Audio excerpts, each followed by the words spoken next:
اس کا رہا، خاص کر کے واشنگٹن پوسٹ یا نیو یارک ٹائمز.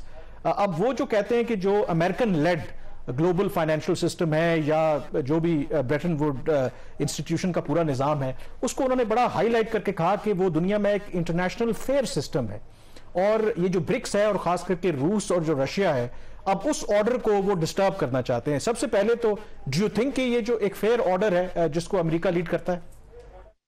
دیکھیں جی، فیئر آرڈر سے اگر مطلب ہے منصفانہ آرڈر، تو اسی آرڈر کے تحت آپ نے عراق کے خلاف ایک غیر قانونی، غیر منصفانہ اور غیر اخلاقی جنگ کی، جس میں تباہی ہوئی 9/11 کے بعد. اسی سو کالڈ فیئر آرڈر کے تحت آپ نے سینکشن لگائے اپنی مرضی کے مطابق. آپ سینکشن لگاتے ہیں چین کے خلاف، روس کے خلاف، ایران کے خلاف، لیکن مودی جو اپنے لوگوں کو مار رہا ہے اور مسلمانوں کو خاص طور پہ، اس کے خلاف تو کبھی سینکشن نہیں لگا. یہ تو دور معیار ہیں. اور یہ آرڈر انہوں نے بنایا تھا اس وقت جب امریکہ کی بالادستی تھی، انہوں نے جنگ جیتی تھی دوسری جنگ عظیم کی. 70 سال کے بعد G7 جو ہے، معذرت سے، یہ ایک ریلک آف دا پاسٹ ہے میرے خیال میں. یہ سارے ایک وائٹ مینز کلب ہے، اور یہ اس کو ڈائیورسٹی آ گئی ہے. دنیا تبدیل ہوگی. میں نے ساؤتھ افریقہ میں جا کے دیکھا، اتنی جان ہے. ساؤتھ افریقہ، برازیل، افریقن ممالک، چین اور روس کی اکانومی کو کیا ہوا ہے آفٹر دی یوکرین وار؟ کچھ نہیں ہوا، کچھ نہیں کر سکے. اور ایران کو ایکسلریٹ کیا تھا، ایران سسٹم کے اندر آ گیا اور سعودی سپورٹ کے ساتھ آ گیا. مزے کی بات یہ ہے. تو دنیا تبدیل ہو رہی ہے اور یہ سسٹم انفیئر تھا، ابھی بھی انفیئر ہے. امریکہ کی ساری اپروچ کیا ہے؟ Security centric, military centric. Quad, AUKUS, G7، NATO. یہ کیمپ ڈیوڈ میں بھی میٹنگ کی ہے انہوں نے، ساؤتھ کوریا اور جاپان کی اور امریکہ کی. کس کے خلاف؟ کسی دشمن کی تلاش کے خلاف، کسی کو کاؤنٹر کرنے کو.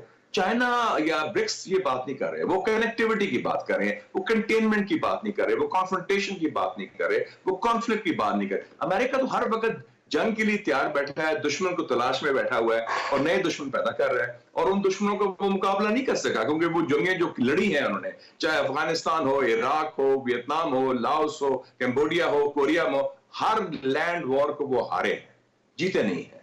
تو یہ ریئلٹیز ہیں، ہمیں فیس کرنا چاہیے. سینیٹر مشاہد صاحب، یہ جو نئی ممبرشپس انہوں نے اپروو کی ہیں، جس میں 2 ممالک جو ہیں وہ افریقہ سے ہیں، 3 ممالک جو ہیں وہ مڈل ایسٹ پلس جو ایران ہے، اور ایک جو ملک ہے وہ لیٹن امریکہ سے، یہ کیا ریپرزینٹ کرتے ہیں اور اسے میسیجنگ کیا ہوئی ہے کہ انہوں نے جو 3 امپورٹنٹ جو کانٹیننٹس آف دا ورلڈ ہیں ان کو انہوں نے ٹارگٹ کیا ہے؟ دیکھیں نا، اب لیٹس سی، بڑا اچھا آپ نے سوال کیا. نقشہ دیکھیں، ایشیا کے سب سے بڑے دو ممالک ہیں، وہ برکس کے ممبر ہیں، چین اور انڈیا. لیٹن امریکہ کے 2 سب سے اہم ممالک ہیں، برازیل، ارجنٹینا، وہ اس میں آ گئے ہیں. اچھا، پھر وہ جو افریقہ کے سب سے بڑے جو 2 اہم ممالک ہیں اور اسٹرانگ بھی ہیں، ساؤتھ افریقہ اور ایتھیوپیا، وہ بھی اس میں آ گئے ہیں. اس میں مصر کو بھی شامل کر لیں، وہ ہاف افریقہ ہاف عرب ورلڈ ہے. عرب ورلڈ کا کی ہو رہا ہے. اور جو سب سے بڑے آئل پروڈیوسرز ہیں اس وقت اور آئل کنزیومرز، وہ اب برکس میں آ گئے ہیں. سعودی عربیہ، UAE آئل ایکسپورٹرز ہیں، ایران آئل ایکسپورٹر ہے. سب سے بڑا آئل کنزیومر کون ہے؟ چائنا، اور اس میں انڈیا بھی ہے. تو وہ اب وہ آ گئے ہیں. تو یہ تو ایک بہت بڑی ایک فورس بن گئی ہے میں سمجھتا ہوں، اور ایک بڑی نمائندہ فورس بن گئی ہے. اور اس کی اب یہ صرف 4-5 ممالک کی بات نہیں رہی. اور آپ کو پتا ہے رانا صاحب، آپ تو ایکسپرٹ بھی ہیں اکانومی پر، ان کا اپنا بینک بھی ہے، نیو ڈیولپمنٹ بینک شنگھائی میں.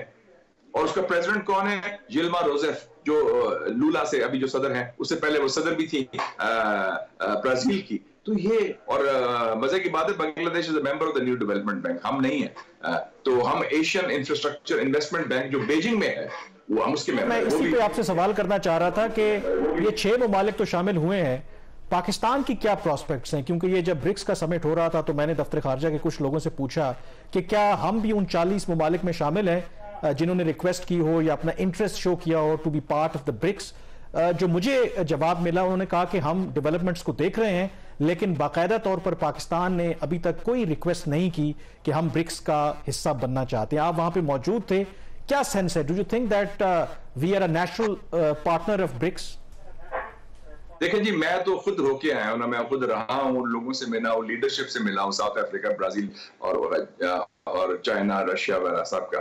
ہندوستان کی نمائندگی بہت کم تھی، اور آپ کو پتا ہے واقعی اس کا پروٹوکول پرابلم ہو گیا مودی کا, اس کو تو لفٹ ہی نہیں دی انہوں نے زیادہ, تو اصلی تو Xi Jinping was a star of the show. ہمارا پتہ نہیں کیا پرابلم ہے کہ ہندوستان کو دیکھ کے ہم گھبراہٹ آ جاتی ہے یا گڑبڑ ہو جاتی ہے. شنگھائی کوآپریشن آرگنائزیشن میں بھی تو ہندوستان ہے, کوئی ایسی بات نہیں ہے. ہمیں یہ ہاتھ نہیں ملنے چاہیے اور ویٹ اینڈ سی دیکھیں گے سوچیں گے. بھئی کوسچن ہے کہ کیا سوچنے کی بات ہے. آپ کا بیسٹ فرینڈ چائنا اس میں کی پلیئر ہے, آپ ڈیولپمنٹ انٹرسٹ شو کریں, آپ نیو ڈیولپمنٹ بینک میں شامل ہو جائیں, بالکل سافٹ انڈکشن جیسے بنگلہ دیش نے کی ہے, آپ انٹرسٹ شو کریں. اور ایک اور ایشو میں لینا چاہتا ہوں, اور آپ دونوں چونکہ آپ دونوں ایکسپرٹس ہیں انٹرنیشنل ریلیشن کے, ایک مشرقی ایشیا میں ایک ادارہ نیا بنا ہے RCEP, regional comprehensive economic partnership, research کہتے ہیں جس میں ہندوستان نہیں ہے, چین ہے. ہم اس میں بھی, میں نے اس میں بھی کہا تھا کہ اس میں بھی ہمیں آنا چاہیے. یہ جو ریجنل گروپنگز بن رہی ہیں, چاہے جنوب مشرقی ایشیا ہو یا جنوبی افریقہ میں ہو یا دنیا میں ہو, یہ گلوبل ساؤتھ کی نیا نمائندہ ہے. گلوبل ساؤتھ ایک نیا ریالٹی ایمرج کر رہا ہے. ہمارا صرف فوکس رہا ہے کہ واشنگٹن کیا کہے گا, جی لندن ناراض تو نہیں ہو جائے گا, برسل ناراض, خدا کا نام لے یار, دنیا ہیز چینجڈ. ہمارے ویوز وہیں پھنسے ہوئے ہیں جو 20-30 سال پہلے کولڈ وار کے تھے. وہ امریکہ بہادر, وہ بالادستی نہیں رہی, وہ کنٹرول نہیں رہا, وہ انسلنس ہے. ہمارے ذہنوں میں شاید ہوگا, کچھ لوگوں کے ذہنوں میں اسلام آباد میں, لیکن ویسے ریالٹی چینج ہوگی. اپلائی تو کرنا چاہیے. سینیٹر صاحب, ہمیں وہ جو ہماری دیکھیں فورن پالیسی جو چلاتے ہیں وہ تو لوگ وہی ہیں نا, وہ تو وہیں پہ کھڑے ہوئے ہیں, وہ تو چینج نہیں ہوئے. لاسٹ کویسچن اگر آپ اس کا بڑا بریفلی جواب دے سکے, انڈیا جو ہے آپ اس کو کیسے دیکھتے ہیں, اس میں برکس میں جو اس کا رول ہوگا وہ پراکسی آف دا US ہوگا, یا پھر وہ جو نئی الائنمنٹ ہے, نئی جو گراؤنڈ ریالٹیز ہیں اس کو دیکھتے ہوئے وہ ایک جینوئن برکس کا پارٹنر بن کے جو ہے وہ معاملات کو آگے بڑھائے گا؟ ہندوستان والے بہت چلاک ہیں, ان کی بڑی بنیا مینٹیلٹی ہے. یہ وہ کام کرتے ہیں جس میں اس کا فائدہ ہو, وہ دونوں کام کریں گے.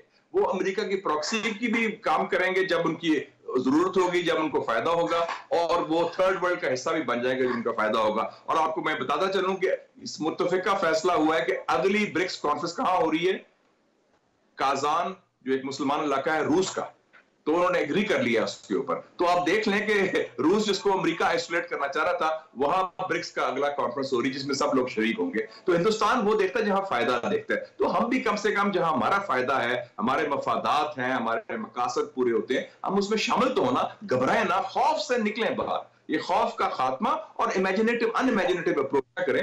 The new reality should be there, اور آگے بڑھے, ذرا انیشیٹو لیں. ایران نے دیکھیں آئسولیٹڈ ملک تھا, اس نے ڈپلومسی کے ذریعے اپنا سکہ جما دیا. اب امریکہ بھی ان سے ڈیل کرنے کو تیار ہے. میری اطلاع یہ ہے, میں نے وہاں سے خبر ملی مجھے کہ ان کی خفیہ بات چیت چل رہی ہے اور خاص ڈیل کی. 6 ارب روپیہ جو ڈالر بند تھے ساؤتھ کوریا میں وہ ریلیز کر دیے ہیں, اور 4 ارب اور ہیں جو عراق میں ان کے بند ہیں وہ بھی وہ ریلیز کرنے والے ہیں. وہ سیکرٹ ڈیل ہو رہی ہے. تو اب امریکہ بھی ایران سے ڈیل کرنے کو تیار ہے. تو ہم آگے بڑھیں جناب, اور ہمارے دنیا کھل جائے گی, اور ہماری بڑی عزت ہے دنیا میں. پاکستان کا بڑا رعب اور وقار ہے, لیکن ہم اندرونی چپکلش سے, اندرونی خلفشار سے بھی نکلے باہر. ہم بالکل بھی بیکم فراگز ان دی ویل. مشاہد صاحب, آپ نے جو آخری جو نقطہ آپ نے بیان کیا, اصل میں وہی مسائل کی جڑ ہے کہ ہم اپنے جو اندرونی مسائل ہیں انہی میں گھرے ہوئے ہیں. جب ان سے نکلیں گے تو پھر ہم اس طرح کے جو ریجنل اور جو گلوبل الائنسز ہیں ان کا حصہ بھی بنیں گے اور اس سے فائدہ بھی اٹھا سکیں.